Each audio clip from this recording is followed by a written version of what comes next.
Station, this is Houston. Are you ready for the event? I am ready for the event. Bullock, Texas State History Museum, this is Mission Control Houston. Please call station for a voice check. Station, this is Bullock, Texas State History Museum. How do you hear me? I hear you loud and clear. How about me? Perfect. Tim, I'm going to hand you over to James McReynolds, our Public Programs Manager, and take it from there. Hi, Tim. This is James. Thanks for joining us. Sounds great. It's my pleasure, James. Well, we've got 14 really excited kids here that want to ask you some questions, but before we do that, can you briefly tell us about your background and your current mission? Absolutely. You know, I've been here for about 2 months, but it's actually been a very long path to get here. I started out working as an Army aviator many years ago, and then after serving a couple of tours, I became an experimental test pilot, went to graduate school, and then had the opportunity to work at NASA. And then in 2000, I was selected as an astronaut, and I worked for 9 years as an astronaut until my first flight. And I came actually here to this International Space Station in 2009. And I'm very blessed to have this opportunity to come back here and serve on the International Space Station. I'm a crew member right now in Expedition 46. I'll be the commander of Expedition 47 in a few weeks. Our mission here is really to run this world-class orbiting laboratory. We have over 200 experiments going on at any one time, and there are a variety of experiments. Sometimes we're actively conducting the experiment. Other times we set this up and the scientists on the ground conduct the experiment, and then other times we're actually the experiment itself. We have to maintain this facility because it's very, very complex. Our environment here is exactly what we have. It's not like Earth in that respect. And it's also our home, so we have to maintain our home as well. It's also very important that we maintain our bodies and our health too. And so we exercise over 2 hours every day. And so this is an absolutely wonderful place to live and work. Exciting. I think you're inspiring some of our students to become astronauts right now.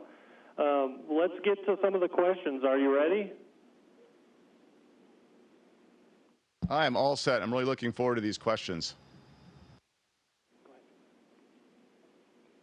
Hello, my name is Jomira Haas, and my question is, how did it feel when you first made it into space?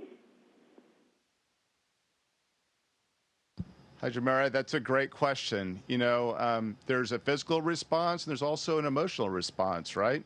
So when I first got to space, I was so happy because it had been a long time and a lot of work to get on board both the space shuttle and then the International Space Station on my first flight. Physically, though, when I first came to space the first time, I didn't feel so good. I was a little bit queasy and a little bit dizzy. But the amazing thing about the human body is that we're able to adapt to our environment. And so after a few days, I felt really, really good. This time around, I think I was even happier to be back on board. But also, I think that I adapted quicker because my body just remembered having been here before. Okay, and our next question is going to come from Peyton. Peyton, go ahead and ask your question. Hi, my name is Peyton Mata. And my question is, how does Earth look in space? Well, Peyton, it's a great question. You know, it's a very, very beautiful planet. But, you know, I think it's kind of funny that we call it Earth because it's mainly water. When we pass around the planet, most of the time we're looking at the oceans. In fact, I think just about now we're coming over land, but the last several minutes we've been over the Atlantic Ocean. We're going over the United Kingdom. By the time we finish up here today, we'll be going over the Caspian Sea. But it is a beautiful, beautiful planet. It's very dynamic. There's lots of different colors, and sometimes the colors are so dynamic it almost doesn't even look real, but it is a beautiful thing to look at.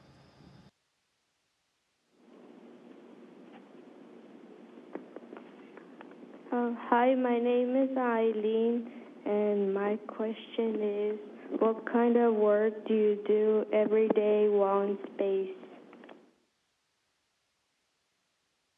Oh, it's a good question. You know, we're very, very busy here, and so we spend about maybe a third of our time doing science experiments, about a third maintaining this vehicle, and maybe a third exercising. So we're very busy on board. So, for example, today I was working on an experiment where we burn some items, which is very interesting on a space station. But we have a very special glove box that makes everything safe. And so we would insert these samples inside, I'll get a little bit closer, we insert these inside a chamber, and then we would burn these samples. And what that is for is the scientists on the ground, they can understand better what happens to materials in space if they were to get on fire. And so they change the speed of the airflow and use different materials, and from that they can learn all kinds of things. And so I've been the helper to the scientists in a lot of respects for that. And so also, we maintain the vehicle, and we have lots of tools. Here's an example of some of the tools we have. You know, we become the plumber and the electrician and the mechanic here on board Space Station because there's only 6 of us, and we're the guys and gals who have to take care of this place. And so we have special procedures that are prepared on the ground, and from those procedures and our training with the tools, we're able to maintain the vehicle and keep things in working order. And we have lots of spare parts, too, if something were to break. And then also, we exercise every day. And, you know, one of the weird things, I think, is that we actually run in space. And so the question is, well, how do you run if there's no gravity, right? Because we're floating. And if you're floating all the time, how do you get back down on the ground in order to do your running? So we have this special harness that we put on. And I'm not going to put the whole thing on, but you can see how it works. You put this harness on, and then we attach bungee cords that pull us down to a treadmill, and that allows us to run. And it's very important for us to put load on our muscles and our bones to keep us strong for when we come back home.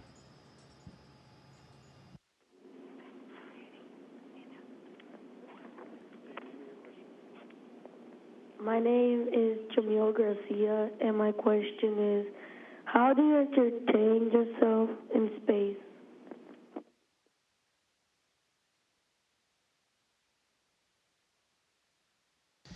You know, we have just a little bit of free time, but we do use that time to entertain ourselves. I think my favorite thing to do on Space Station is go to one of the windows we have here and take photographs, because it's just unbelievable how beautiful this planet is.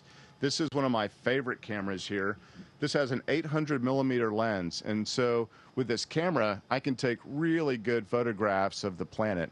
In fact, recently I took a photograph of my neighborhood. I was just lucky enough to get a good photograph that came out clearly, and we were in the right position with the space station in order for me to take that photograph. So taking pictures, one of my favorite things to do here on Space Station. You know, we also have movies and television shows that we can watch. They're stored up here, or they can be sent up. And, you know, just like many of you, I have an iPad, and my iPad goes with me all the time. We use this for work quite a bit. We have essentially our schedule on here, and we use it for that. But then also, we could watch movies. I read a book on here on my Kindle reader. So those are really the main things that we do in our free time. And of course, we have meals together, and we sit around a table, and we really don't sit, do we? We kind of float around the table and hold on with our feet. But we have different meals, and here's an example of the kind of food that we eat on board. They're all in packets like this, and some of the packets we reconstitute. They're dehydrated, and so we have to fill them with hot water on occasion. But this is some banana pudding. I thought it might be interesting to see what food looks like in space. So it kind of comes out, and so that's why we use a spoon. You have to be very careful, because otherwise we can make a really big mess.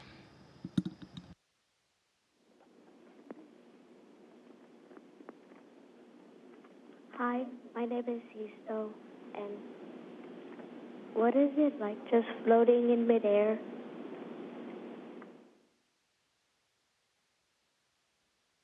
You know, I think floating is about as cool a thing as you could possibly do. I mean, you're just floating around in space, and it feels so different than when you're in gravity, and it takes a little bit of time to get used to this feeling of floating. And what's interesting too is that your body doesn't really assume the same position that you normally would. Like when I completely relax, this is what I look like. My arms kind of float up, my legs come up a little bit. But I think the way that it feels is probably like when you're in the pool and you go in the middle of the pool and you just kind of float there in the middle. It feels like that, but the difference is that there's no water to push against. So that's the main difference.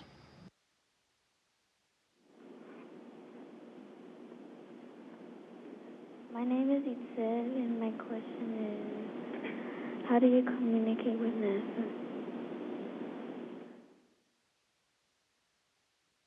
Well, that's a good question. We have a handheld mic, and we press this button, and then that transmits our voice down to the ground through a series of satellites, and they do the same thing. It's like talking on a phone, but we have to take turns. I press the button and talk, then we stop and we wait and listen. It's just like what pilots do when they talk to the ground. Hi, my name is Diana, and my question is, what is the most important things you need in space?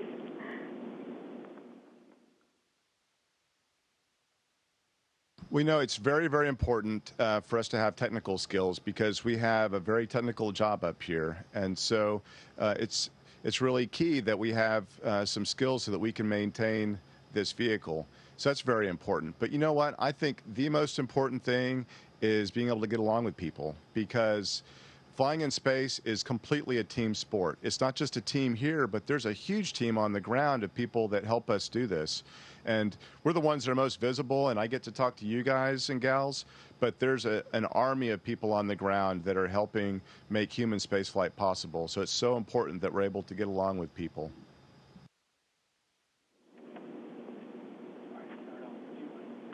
Hello, my name is Leonardo. My question is, what's the hardest part living in the space station? You know, I think the hardest part on Space Station, Leonardo, is keeping track of stuff. Let me give you an example. So I'm convinced that if I were to carry more than 3 things in my hand at a time, I am going to lose one of those items. So say I have like these 3 pens and I'm looking around and all of a sudden I can't, oh my goodness, there goes my pen. And so you have to be very careful about how you take care of your things. And what that means is that you just work differently. You have to make sure that you're always planning where things are located and where you put them down, because they don't just sit on the table. They could sit on the wall or on the ceiling, or they could just float behind one of these racks here. And so it's important for us to keep track of our things. I think that's the hardest part. Hi, my name is Sonia. What kind of problems come up during a mission?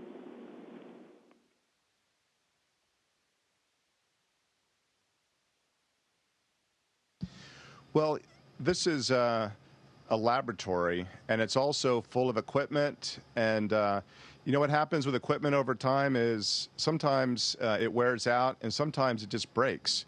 And so those are the kinds of problems that we have to deal with on board. In fact, we had a problem with a break on a mechanism outside when we first came on board. And so we had been on space station for 6 days when we had to go do a spacewalk and fix that. And then a couple of weeks later, we had to do another spacewalk in order to fix a piece of electrical equipment so that we could gain energy from our solar arrays. And so we had to do these spacewalks, which is a lot of organization and work for us to put together in order to do. We've also had problems with a device that cleans our air, takes the carbon dioxide out. And so we spent a day with one of my crew members repairing that piece of equipment. So those are the kinds of things that happen on board. And thankfully, we're so well trained by the people on the ground that we can get these things fixed. Hi, my name is Jezreel, and what's the weirdest thing you've ever seen or have had happen in space? You know, I wish I had a great story about these weird things I saw flying below us, but unfortunately not. I think One of the weirdest things I can see on board is how water performs. I mean, it's just water, right? But the weird thing about water is that there's no surface tension, or the surface tension, rather, is what keeps the water together, which makes it behave differently than it would on Earth. So if I can do this without making a big mess.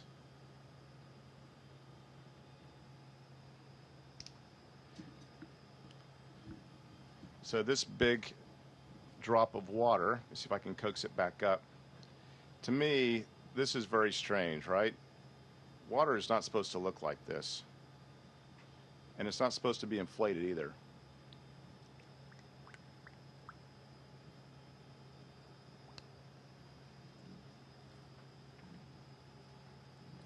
So that's an example of something weird here on board Space Station.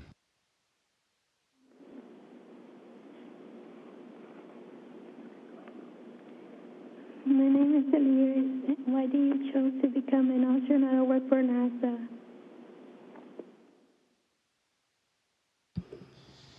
You know, it's a great question, because I think the reason that I chose to try to become an astronaut and then eventually be chosen as an astronaut was because I was inspired as a child when we had men landing on the moon many, many years ago. And it seemed like it would be such an adventure to fly in space. And it has been a tremendous adventure, but the thing that I've learned from this is that it's not simply the final bit of flying in space that was so neat. The adventure really was the path along the way. And so I'm very, very grateful to have had this opportunity.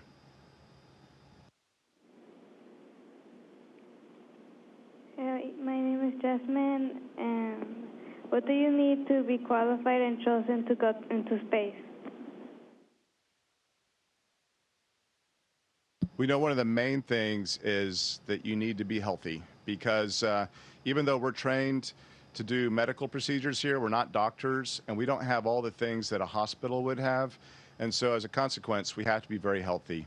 But also, we have to be very well trained in all the technical aspects of our job, doing spacewalks, being able to use the robotic arm outside, because we capture visiting vehicles that have our supplies, and then all the different activities we do on board to include the science. Those are the things that we really need to know how to do.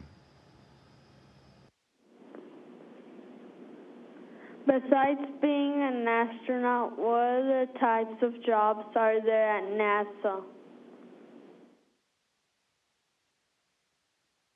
There are so many different kinds of jobs at NASA because it is a very large organization. And so there are astronauts, but there are the folks that train the astronauts. There are engineers that design and build hardware.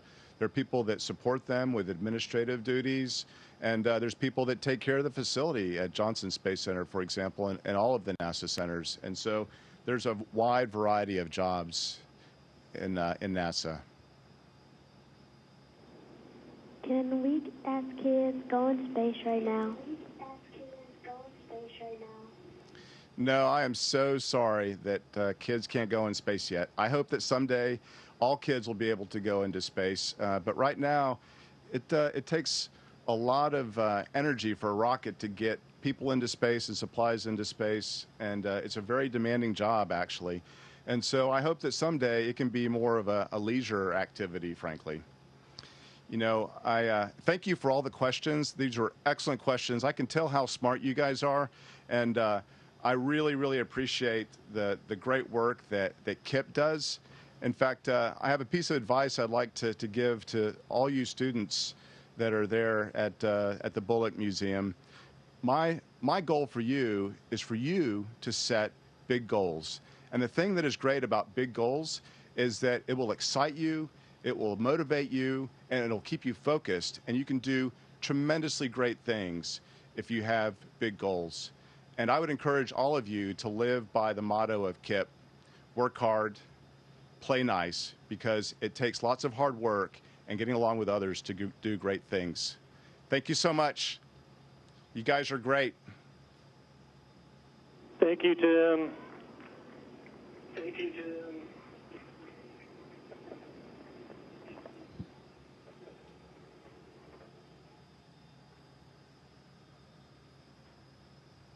station. This is Houston ACR. Thank you. That concludes our event. Thank you, Bullock Texas State Thank you. History Museum. Station, we are now resuming operational audio communications.